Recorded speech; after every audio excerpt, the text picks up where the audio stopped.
What's up, everyone? My name is Tony Hughes, and welcome to another video.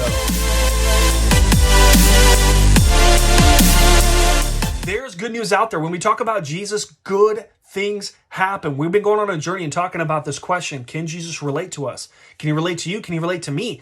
Now, the question I have to ask you is, can you relate to him? All I know is in Mark chapter 14, it talks about Jesus was stressed out. Okay, he had anxiety. It says that he was betrayed by a close friend.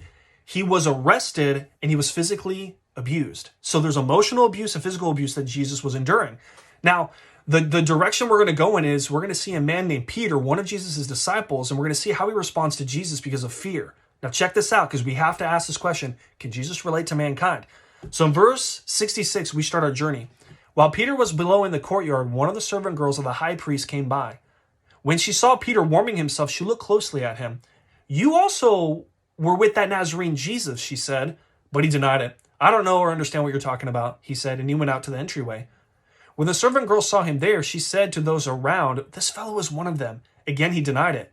A little while longer, those standing nearby said to Peter, "Surely you're one of them, because you're Galilean." He began to call down curses, and he swore to them, "I don't know this man. I don't know what you're talking about." Immediately the rooster crowed a second time. Then Peter remembered the words Jesus had spoken to him. "Before the rooster crows twice, you will disown me 3 times. He broke down and he wept. Okay, there's a lot to unpack here. So Peter is one of Jesus' followers, okay? He was the one that walked with Jesus and saw Jesus perform crazy, miraculous miracles. Saw Lazarus raised from the dead. Saw a little girl raised from the dead. He was with Peter, James, and John in Mark chapter 9 when it says Jesus was enveloped by a cloud and he heard a conversation with God, saw Moses, saw Elijah. Peter was eyewitness of Jesus doing phenomenal things, okay? Peter loves Jesus because he's following Jesus because Jesus is arrested and he wants to know what's going on. But at the same time, think about what you would be going through at this time. Your leader that you follow is arrested. You love him, but you kind of don't know what to do, how to respond. Do you follow? Do you not? What do you do? So you love him and you're curious about Jesus, but you don't know how to respond to certain situations. And then a little girl says, "Hey, you're with Jesus." And the crowd saw him. Of course he's going to respond with, I don't know him, because of fear, right? Jesus was arrested. He doesn't know what's going on. So fear, I have to assume fear is what spurred that on and saying, "I don't know him."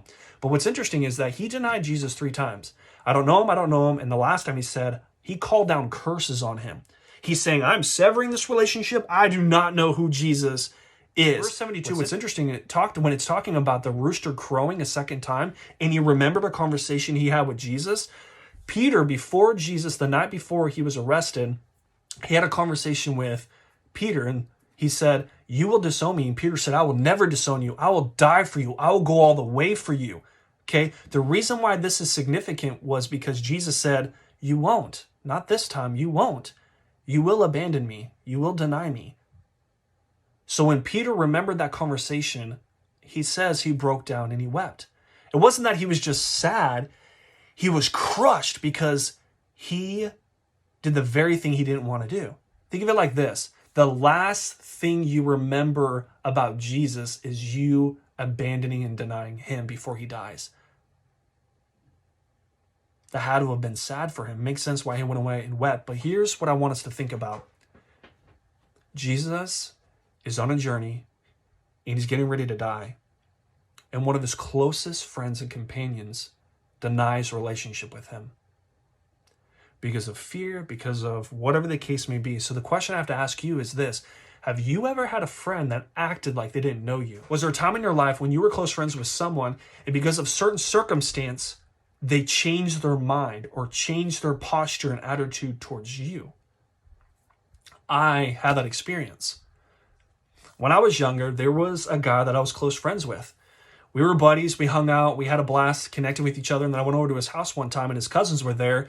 And because I just assumed we're friends and buddies, he turned against me and I was jumped by it was him and 2 of his cousins, and they attacked me. It severed our relationship. Has there been a time in your life when you experienced the same thing? Someone denied relationship with you because of certain circumstance. It's crushing, right? It hurts. But here's the point. Jesus can sympathize and Jesus can understand. I do want to let you know that even though Peter denied Jesus, you gotta see how Jesus restores Peter later on. After Jesus' resurrection, Jesus restores Peter in a beautiful way. You got to go find that. But here's the point. This is what I'm trying to get at. Jesus can sympathize and understand what we are going through. When we are abused, he can understand he experienced that. When we go through anxieties and we have fears, he understands he went through that. When we are denied and people act like they're not our friends, Jesus understands because he's gone through it. Now, what does that do for us? It helps us understand, man, we have a God out there that sympathizes with us. We have a God out there that honestly cares for mankind. He says, I want to tell you about the kingdom. I want to give you peace. I want to give you joy. I want you to come follow me. I will do life just as you do life. I'll be relatable just as you can relate to me. It's like he wants to build this relationship with mankind to let us understand that he honestly does care and he can help. That is good news. That's why we talk about Jesus. So here's your encouragement. This is your challenge. Grab a Bible. Go to Mark chapter 14. Check him out. Start following him. Start building your life around him because good things happen when more men and more women follow Jesus. I hope you guys are encouraged. I hope you're doing well, and I'll talk to you soon.